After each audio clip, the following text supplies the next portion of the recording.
WhatsApp guys, कैसे हैं आप सब। आज के क्लास में जेई मेंस 2025 को ध्यान में रखते हुए कोऑर्डिनेशन कंपाउंड्स के ऊपर इम्पॉर्टेंट सवालों को मैं लेकर आया हूं। तो आओ फिर शुरू करते हैं। सवालों को आपको देखना है, वीडियो को पॉज करना है एंड देन उसको अटेम्प्ट करना है। उसके बाद से आपको मेरे सॉल्यूशंस को देखने हैं। ओके, सो आइए शुरू करते हैं। आपका जो पहला सवाल है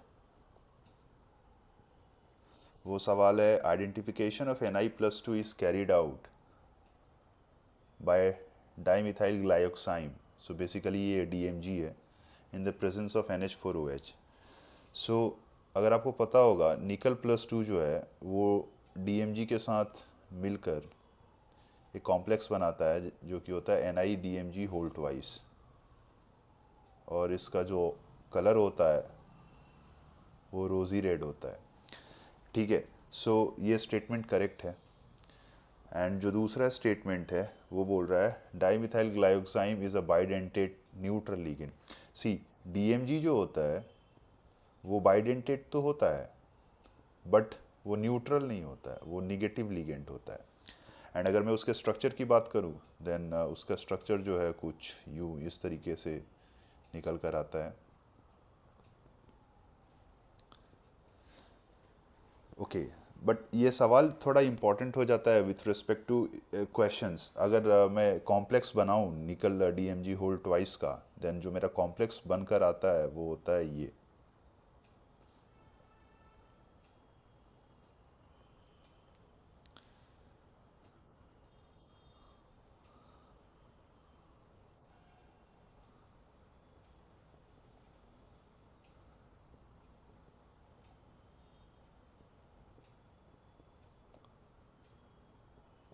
यहाँ पे H बॉन्डिंग होता है, तो आपसे ये पूछ सकता है कि H बॉन्डिंग कितने हो रहे हैं, या फिर आपसे ये पूछ सकता है कि N निकल N लिंकेजेस कितने हैं। So basically nitrogen metal nitrogen linkages कितने हैं। सो ये भी सवाल पूछा जा सकता है घुमा के। सो इस बात का आप ध्यान रखिएगा। सो ये क्वेश्चन अच्छा था। उसके बाद जो अपना दूसरा सवाल है वो एक कॉम्प्लेक्स दे रखा है हम लोगों को, CONH3 NH3, चार चार NH3 हैं एंड 2 Br है। सो ये तो आपको पता है, ये MA4B2 वाला सेगमेंट है। एंड जो आपका प्रोडक्ट है वो प्रोडक्ट दिया हुआ है CO, या फिर मैं ये बोलूँ कि जो प्रोडक्ट दिया हुआ है वो है MA3B3 वाला है। ठीक है, सो अब आपको चेक करना है कि कितने आइसोमर्स बनेंगे जब आपका रिएक्टेंट एक बार सिस होगा और दूसरी बार ट्रांस होगा। सो अगर मैं बात करूँ पहले वाले फॉर्म की, ये वाला जो मैंने ड्रॉ किया है, सो ये बेसिकली ट्रांस है। एंड अगर ये ट्रांस है देन इस क्वेश्चन के अंदर एक NH3 को रिप्लेस करना है एक ब्रोमीन से। सो अगर आप रिप्लेस करने जाओगे देन ये Br NH3 NH3 NH3 and Br। अगर आप ध्यान से देखोगे देन ये मेरिडोनियल प्लेन वाला है, ये मर आइसोमर है। सो अगर चीज़ें ट्रांस जाएंगी देन मर आइसोमर बनकर निकलेगा। एंड अगर वही मैं सिस की बात करूँ, सिस फॉर्म की, देन CO NH3 NH3, यहाँ पे भी NH3 NH3 Br and Br। सो अगर मैं एक NH3 को एक Br से अगर रिप्लेस कर देता हूँ देन यहाँ आपको क्या मिलेगा, ये आपको फैक एंड मर दोनों मिलेगा। तो इसका राइट आंसर जो होगा वो होगा C। आपका जो तीसरा सवाल है वो आइसोमर बेस्ड है। यहाँ पे आपको कुछ कॉम्प्लेक्सेस दिए हुए हैं MA2BCDE, और इसके बारे में बोला है कि जो छोटा नोटेशंस हमने यूज़ करे हैं, ओके, ये जो है ये मोनोडेंटेट लिगेंड को रिप्रेजेंट कर रहा है। एंड क्वेश्चन जो है वो पूछ रहा है optically active inactive isomer, geometrical isomer, stereo isomer और एक्टिव आइसोमर। सो आइए इसका आइसोमर्स बनाते हैं हम। सो मेरा पहला केस क्या होगा, MAA and then BC E and D. So यहाँ पे अगर आप देख पा रहे हैं देन यहाँ पे मैंने सिस फॉर्म्स को ले रखा है। फिर इसका अलग दूसरा फॉर्म क्या होगा, एम ए एंड देन क्या होगा, बी सी। यहाँ मैं डी ले ले रहा हूँ, यहाँ ई ले रहा हूँ। फिर अलग क्या होगा, एम ए फिर यहाँ बी, फिर डी और ई मैंने ले लिया है, सो सी होगा यहाँ डी एंड ई। अब नाउ फिर एम ए एंड देन यहाँ सी होगा, बी होगा, डी होगा एंड ई होगा। ये सारे सिस हैं। इसके बाद M A C B E D होगा, ये भी सिस है। एंड जो मेरे ट्रांस वाले होंगे वो होंगे एम ए यहाँ क्या, बी सी डी ई, फिर एम ए फिर B D C E and then M A B E C D. So ये जो है वो मेरे ट्रांस वाले हैं। एंड अगर आप देख पा रहे हो देन ट्रांस वाले सारे ऑप्टिकली इनएक्टिव हैं। देख लो आप, यहाँ से POS मिलेगा। सो ट्रांस वाले अगर सारे ऑप्टिकली इनएक्टिव हैं देन इसका आंसर क्या होगा, ए का, इसका आंसर होगा P, 3 ऑप्टिकली इनएक्टिव आइसोमर। उसके बाद जो दूसरा है वो है MA2B2C2। एंड अगर मैं MA2B2C2 को बनाने जाऊँ देन वो कुछ यूँ दिखेगा, MCCB एंड A। बेसिकली मैंने अभी सारे जो है वो सिस फॉर्म को लिया है। एंड अगर आप देख पा रहे हैं देन इसका मिरर इमेज भी बनेगा, बिकॉज अभी कंपाउंड के अंदर सिमेट्री है नहीं। मैं दूसरा क्या बनाऊंगा, MCA C B and B। पूरा ट्रांस मैंने बना दिया। बट अगर आप देख पा रहे देन इस कंपाउंड के अंदर सिमेट्री है, सो ये ऑप्टिकली इनएक्टिव हो जाएगा। एंड देन मैं एक पर्टिकुलर लिगेंड के रिस्पेक्ट में ट्रांस एंड सिस करूँगा। सो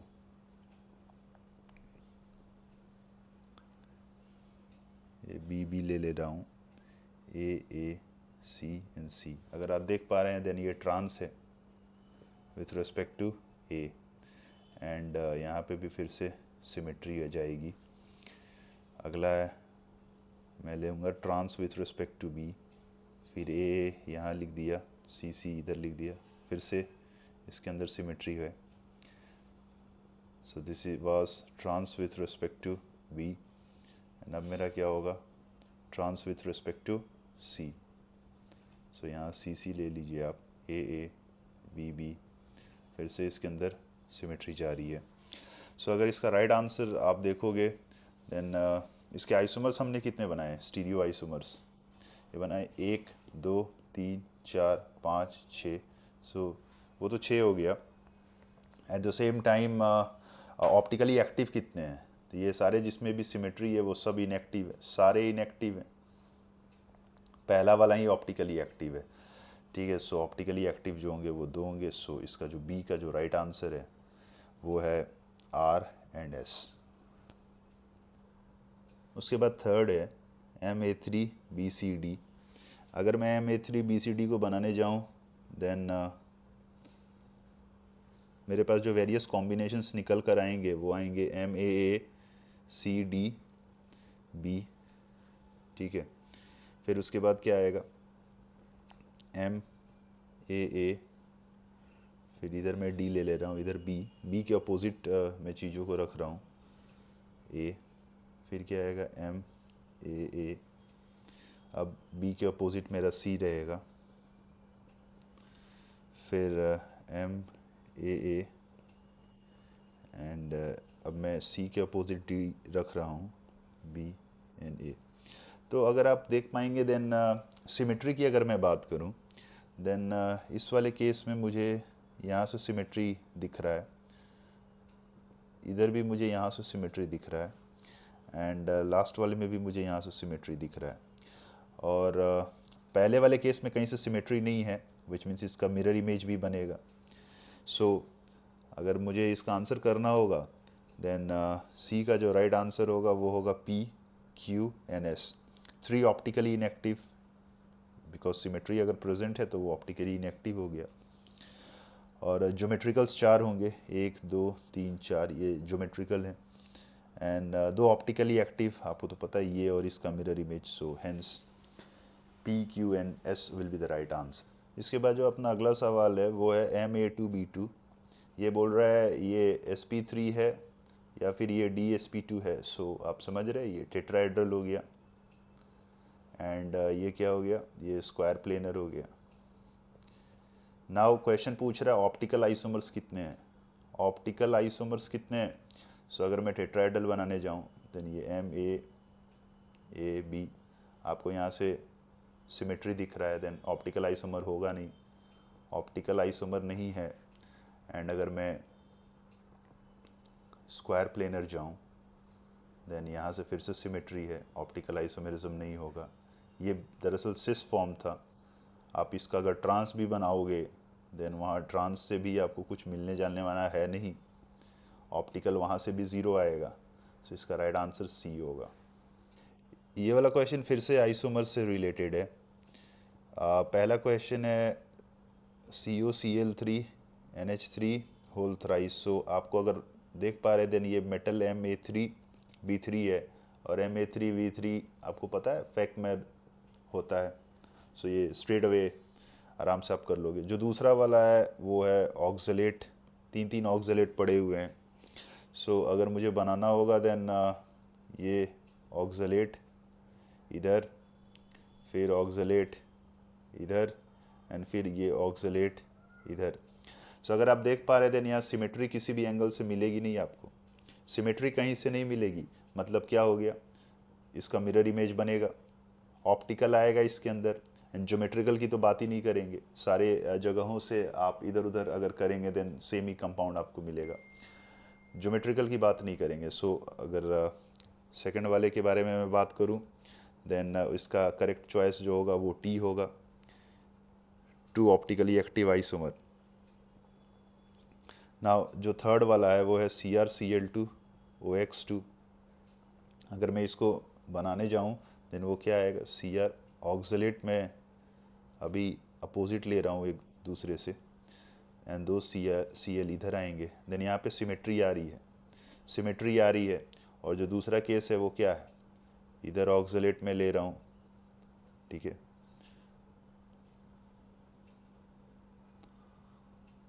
और यहाँ क्या है, Cl है। तो यहाँ से अगर आप देख पा रहे हैं देन ये सिस फॉर्म है, एंड सिस फॉर्म जो है वो ऑप्टिकली एक्टिव है। एंड अगर ये ऑप्टिकली एक्टिव है देन इसका राइट आंसर क्या होगा, सी का राइट आंसर होगा R एंड T, बिकॉज अभी हम कंक्लूड किया ना ये ट्रांस वाला फॉर्म ऑप्टिकली इनएक्टिव होगा। एंड जो आपका आखिरी है वो है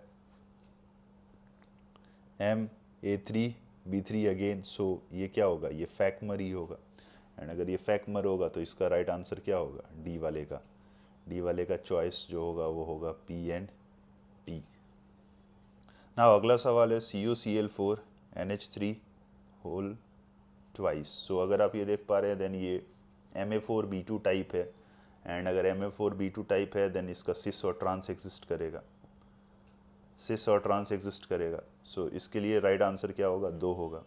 स्क्वायर प्लेनर कॉम्प्लेक्स है वो क्या है, वो भी Ma2B2 है। एंड स्क्वायर प्लेनर कॉम्प्लेक्स अभी हमने डिस्कस करा था,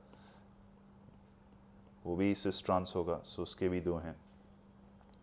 एंड जो आखिरी वाला है वो है PTCl2En। यहाँ पे थोड़ा प्रॉब्लम हो जाएगा, En जो है वो बाइडेंटेड लिगेंड है। सो इधर En आया और इधर आप अगर Cl जाओगे तो आप इसका ज्योमेट्रिकल आइसोमर कर नहीं पाओगे, आएगा नहीं वो। सो इसका राइट आंसर होगा 2 एंड आइसोमेरिज्म।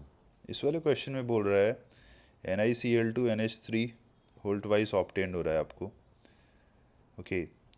सो ये सॉल्यूशन 1 जो है वो ऑक्जेलिक एसिड के साथ ट्रीट करा रहे हैं हम टू फॉर्म जो कॉम्प्लेक्स है वो है NiC2O4 NH3 whole twice. And जो बोल रहा है जो दूसरा है it does not react, so point out the correct statement. C oxalic acid के साथ अगर रिएक्शन बनाना है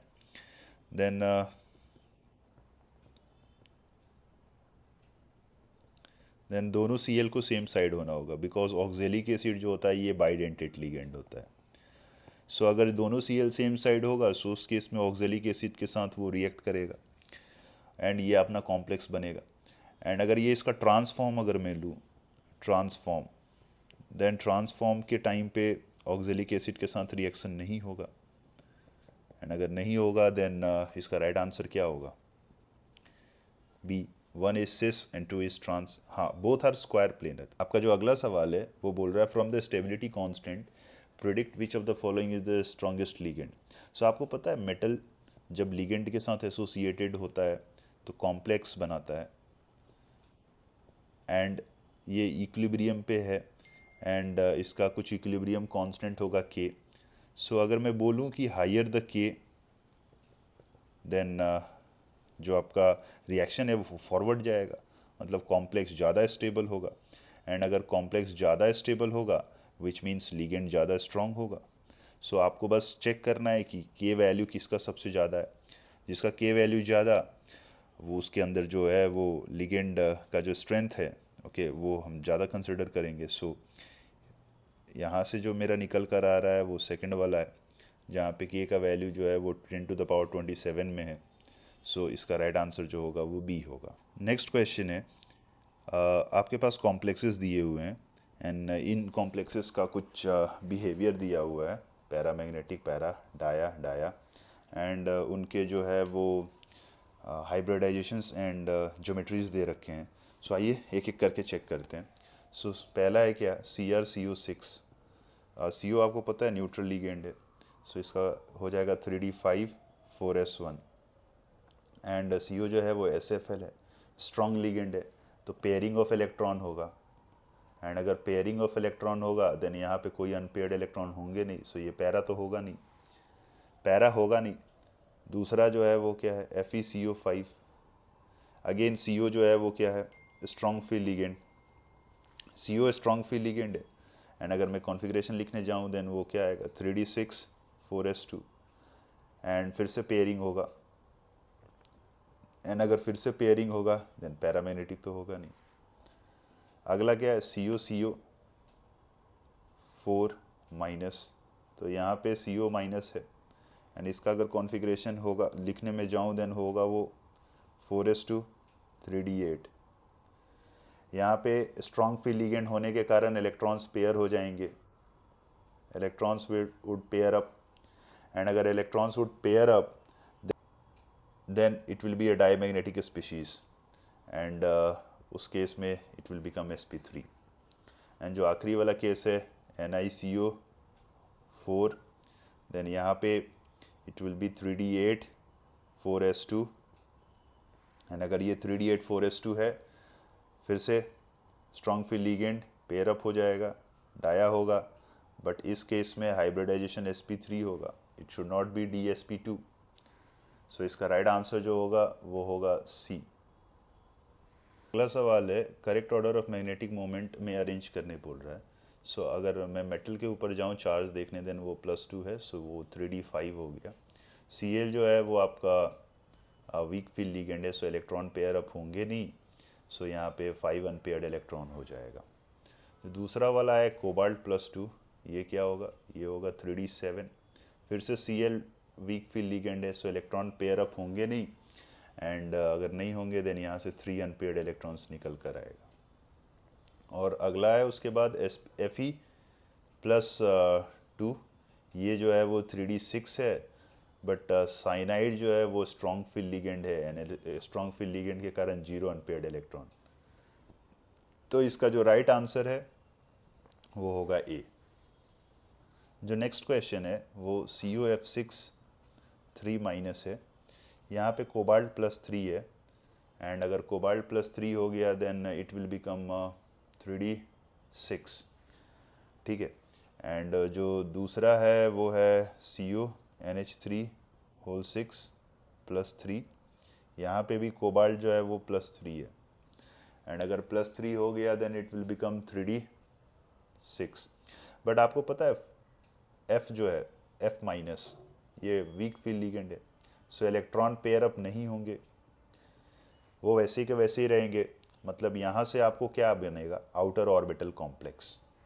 वेयर एज यहाँ पे NH3 जो है वो एक स्ट्रॉन्ग फील्ड लिगेंड है, एंड अगर वो स्ट्रॉन्ग फील्ड लिगेंड है देन इलेक्ट्रॉन्स पेयर्ड अप होंगे, एंड अगर पेयर अप होंगे देन आपको मिलेगा क्या, इनर ऑर्बिटल कॉम्प्लेक्स।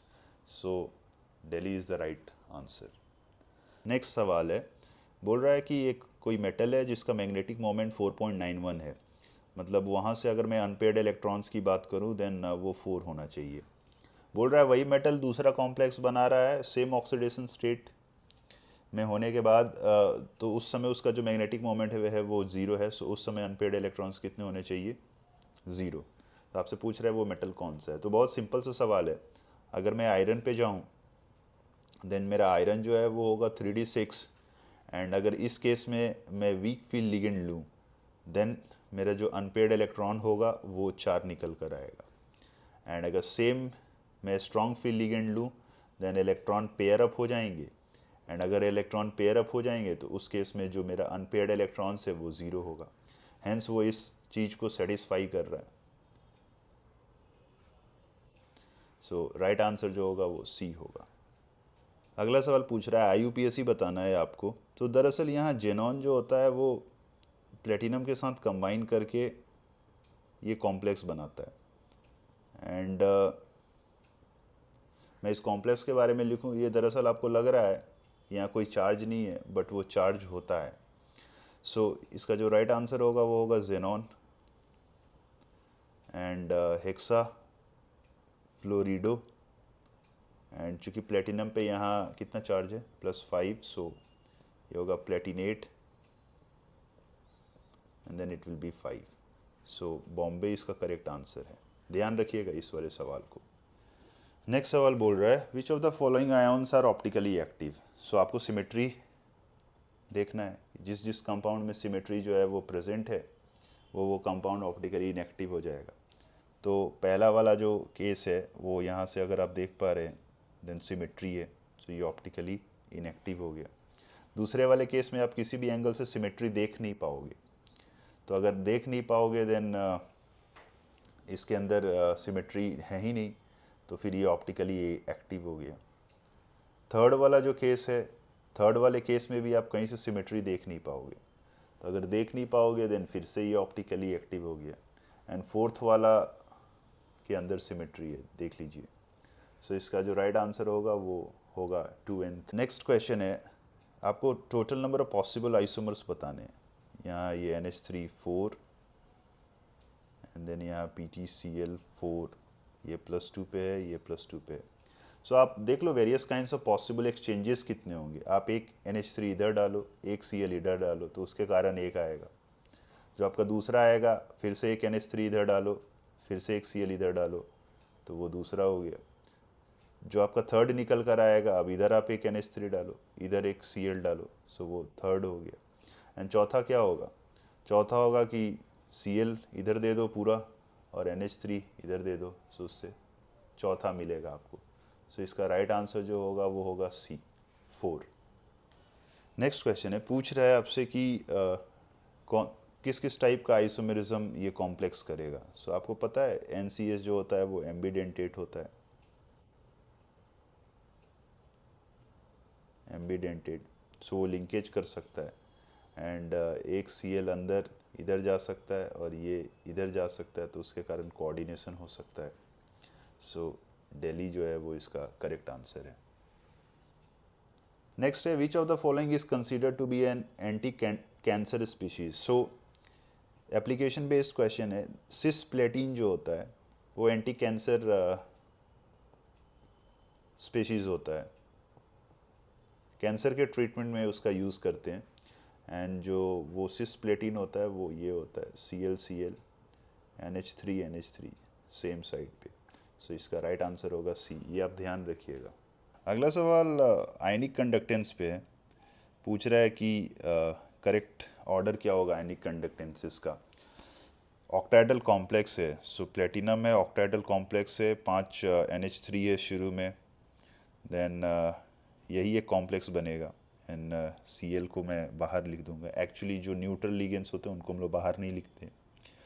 दूसरा वाला जो होगा वो होगा Pt NH3 whole 4 Cl2 and then यहाँ पे 2 Cl बाहर होगा। थर्ड वाले केस में क्या होगा, Pt NH3 3 and then Cl3 एक Cl बाहर होगा। एंड चौथे वाले में होगा Pt NH3 whole twice Cl whole 4।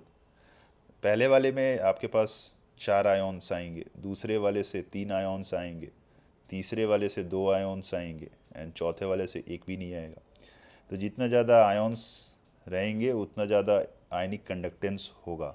सो इसका जो राइट आंसर होगा वो होगा 1 का सबसे ज़्यादा, फिर 2, फिर 3 एंड देन फिर 4, विच इज़ बॉम्बे।